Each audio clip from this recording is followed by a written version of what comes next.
It's Thursday. You know what that means. That means last night was AEW Dynamite and NXT, which means today I have a minimalistic review.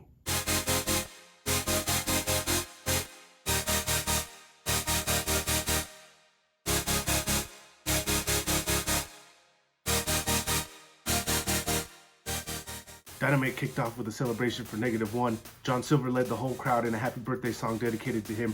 And no, I wasn't crying. There was just something in my eye. Chaos Project interrupt. Luther then says that AEW has become nothing but a daycare as of late.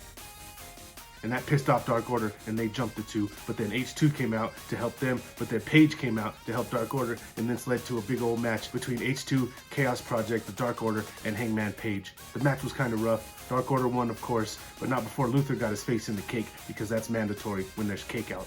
Johnny Silver then got down on one knee and asked Hangman Page if he's going to accept their invitation to the Dark Order, in which they all thought he was going to say yes because they put up the banners and started the celebration, but Hangman said no, that he's very sorry, and he's still not over his last group breakup. Ouch. Sting then congratulates Darby Allin for being the TNT champion, but they're interrupted by Team Taz on the Titantron. I don't know if I can say Titantron, I think that's a WWE thing, but they're interrupted by them on the big screen, in which Taz challenges them to a street fight, and I think Darby Allin accepted. I'm not too sure, he was very unclear. The Young Bucks then meet with Callis in Kenny's home, in which Callis says they're nothing but bloodsuckers, and then they jumped Callis and I think they killed him. I'm not too sure, everything went dark. Cody then beat Pretty Peter Avalon. Okay. The Jurassic Express interrupts FTR and Tully Blanchard in the back. Jungle Boy says he could beat either one of the FTR and then challenges Dax to a match next week. Mox defeats Camarado in a pretty dominant fashion and then cuts a promo on Omega, and his good brothers from Impact says he's gonna kick them. You know what? It's really nice to have Jon Moxley back on TV, as you can see.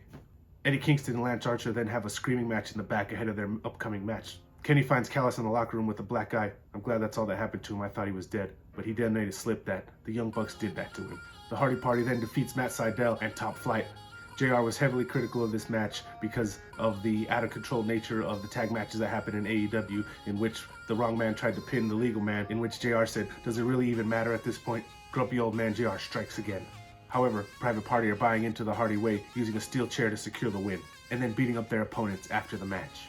Penelope Ford defeats Kayla Hirsch with a little assist from her fiance Kip Sabian. After the match, Miro then forces Chuck Taylor to say that he's his new best friend, while Orange Cassidy watches in the stands. Orange Cassidy was very upset and left, even though Chuck Taylor obviously didn't mean it. The Good Brothers and Kenny Omega then destroy Penta backstage. Kenny apparently forgot his nice dress socks because with all of his nice clothes that he was just wearing some regular old gym socks. Then in the main event, Jericho and MJF defeat the rest of the Inner Circle in the Triple Threat Tag match to determine the official tag team of the Inner Circle. Jericho almost landed on his head doing a lion salt. Maybe he should hang that one up. He is over 50. This was quite the average episode of AEW Dynamite. Usually they're pretty good at knocking it out of the park, but this was pretty average. But they did announce a bunch of stuff that I'm very excited for next week and the following week, so let's see where it goes. On to NXT. In the NXT opener, Kushida and Leon Ruff defeat The Way, in which Kushida got a clean pin on Johnny Gargano, which is great for Kushida, but bad for Johnny Gargano, because he is the champion of the North American continent, and they probably shouldn't keep pinning their champions. This is turning into a very WWE type thing. Stop pinning your champions. Protect them. Pete Dunne cuts a promo on Finn Balor saying he's the real threat to his championship. Okay. Karrion Kross then squashes Adonis, and then after the match, chokes out Desmond Troy, in which Adonis was rendered ineligible to compete on Friday in their Dusty Cup Classic match. There's probably going to be a surprise tag team to jump in there. I wonder who it could be.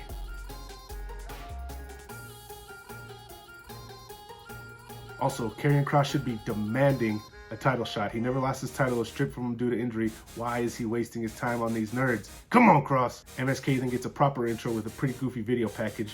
Bronson Reed then beats Tyler Rust with the penis flytrap. Ouch. Lucha House Party then defeated Imperium in the first upset of the night, which begs the question, aren't they supposed to be on Raw? And why isn't there more main roster teams in the tournament?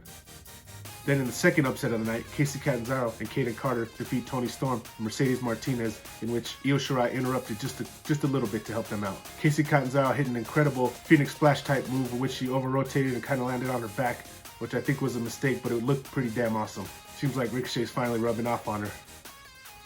Not like that, but because they're like together.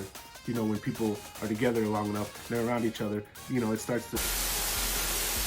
New best frenemy slash busted jaw brethren, Finn Balor and Kyle O'Reilly, decide to challenge Only Lorcan and Danny Burch next week in a tag match. Not sure if it's for the titles or not, but that should be awesome. Santos Escobar then comes down and runs down all the other champions in NXT with some truth bombs, saying he's the best champion of all the champions, like the champion of champions. Lucha House Party come down to beat up Legado, but they're outnumbered, and then Kurt Stallion comes down to even the odds. And in the main event, we had Tommaso Ciampa and Timothy Thatcher one-on-one in the fight pit, which was very hard-hitting, and it really hurt to watch sometimes, but Timothy Thatcher did win with the stretch muffler and made Tommaso Ciampa tap out. He is still undefeated in the fight pit. No shenanigans after the match, they just stared each other down with a little slight look of respect. And that was NXT.